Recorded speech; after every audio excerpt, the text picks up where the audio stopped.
In this video, we shall look at quantum numbers. Every electron in an atom occupies a particular state. We call this state the quantum state. Each state is characterized by 4 quantum numbers.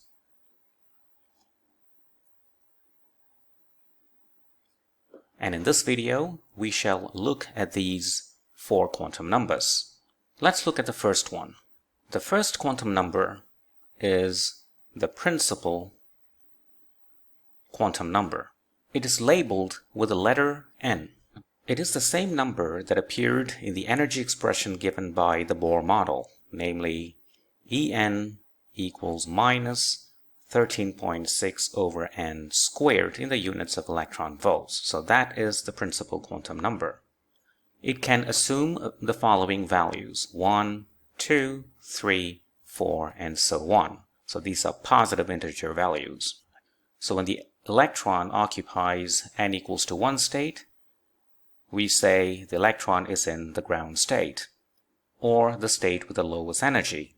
The second quantum number is the orbital quantum number.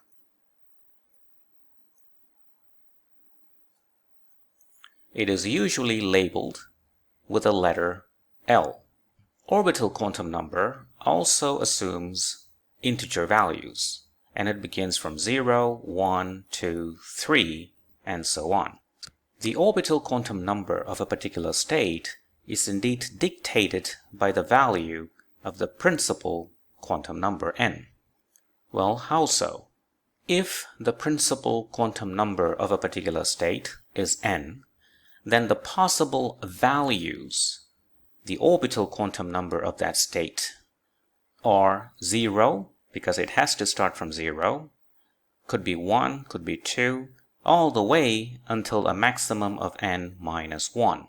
So for example, if the principal quantum number of a particular state is, let's say, 2, then the allowed orbital quantum numbers are 0 and 1, because 1 refers to the highest value of this L, namely 2 minus 1, where 2 is the principal quantum number.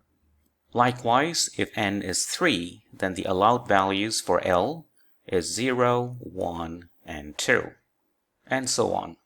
Now the third quantum number. It is known as the orbital magnetic quantum number. And it is labeled with the letter M subscript L. The allowed values of orbital magnetic quantum number for a particular state range from minus L to L, hence the subscript L in its description. So for example, let's say a state has an orbital quantum number of 2.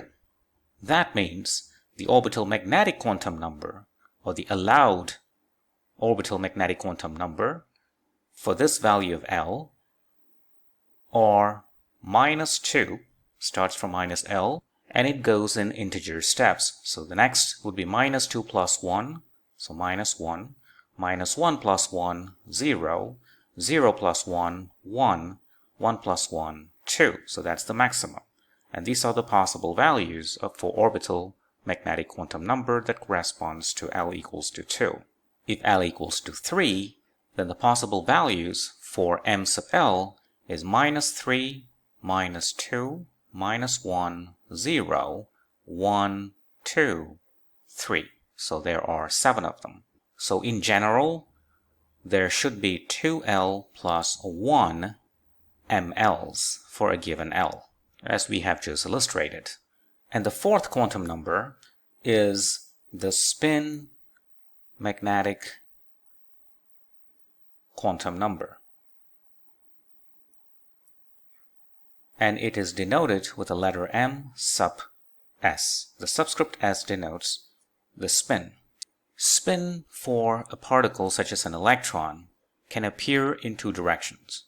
It can be spin up or spin down. So you see, unlike the spin of, let's say, a ball or the Earth, there are only two ways in which the electron can spin as it orbits the nucleus. And the directions are spin up and spin down. One must point out that it is technically incorrect to think of the electron as spinning on its axis as it orbits the nucleus. The value for these spins are as follows. A spin-up value would be written as +½ and spin-down value is written to be -½ So electrons are usually known as spin-half particles. So there we have it, the four quantum numbers. The principal quantum number, the orbital quantum number, L, the orbital magnetic quantum number, m sub L, and the spin magnetic quantum number, m sub S. Now comes an important principle that states no two electrons in an atom can ever have the same set of values for the set of these quantum numbers. This principle is known as the Pauli exclusion principle. So let's assume we have an electron occupying n equals to 1 state. That means its orbital quantum number L has got to be 0. Its orbital magnetic quantum number m sub L is also 0 from definition. And the value for m sub S can either be half or -½ So these are the possible quantum numbers for the state occupied by the electron. Now an extra notation. States with various values of the angular momentum quantum number, L, are often labeled with letters according to the following scheme. L equals to 0 state are labeled with letter S. L equals to 1, the letter P. L equals to 2, the letter D. L equals to 3, the letter F, and so on. So let's see how this works. Let's look at the hydrogen atom and the ground state of the hydrogen atom. The ground state of the hydrogen atom has n equals to 1 value for its principal quantum number. The corresponding value for L has got to be 0. In that respect, we are dealing with the S state.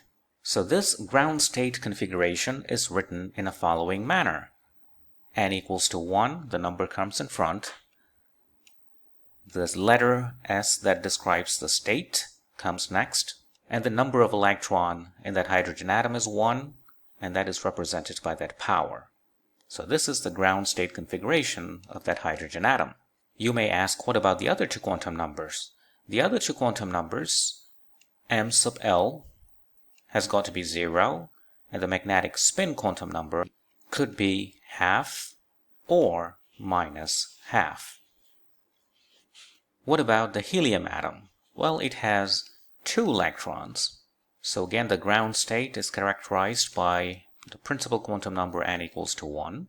So that means L equals to 0. Again, we are dealing with the S state. M sub L is again 0, and M sub S could be half or -½ So if one electron occupies that state, the second electron must occupy that state. So how do we write down the ground state configuration? N equals to 1, so 1 appears in front. It is an S state, S, and there are 2 electrons, so 2, so 1s2, refers to the ground state configuration of the helium atom. Now let's assume we have the hydrogen atom. Let's go back to the hydrogen atom, and we have 1 electron there, and this atom is excited, which means it's not in the ground state. So let's assume the principal quantum number is now 2. So the possible values for L is 0 and 1.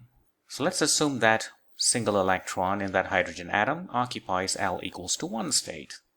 L equals to 1 corresponds to that P state. Its M sub L could be -1, 0, and 1.